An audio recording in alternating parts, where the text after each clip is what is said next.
Assalomu alaykum. Mana barcha musulmonlar bugun hayit bayramini nishonlayapmiz mana. O'zbekiston أنا شمياء إلي خرجة وخرجة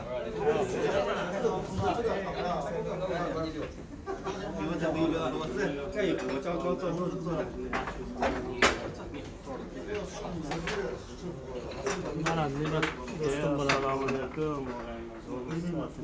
Kelinglar. Alloh rizqimizni shiga bergan ekan mana. O'zbekistondan Serbiyaga kelib, Belgrad shahriga Stalovaga kiramiz dedik. Xitoy restoraniga musulmon birodarlarimiz mehmon qilyapti. Alloh rozi bo'lsin. Alloh rozi bo'lsin. Ehson qabul bo'lsin. Ehson qabul bo'lsin. Kelinglar. Allohga shukr.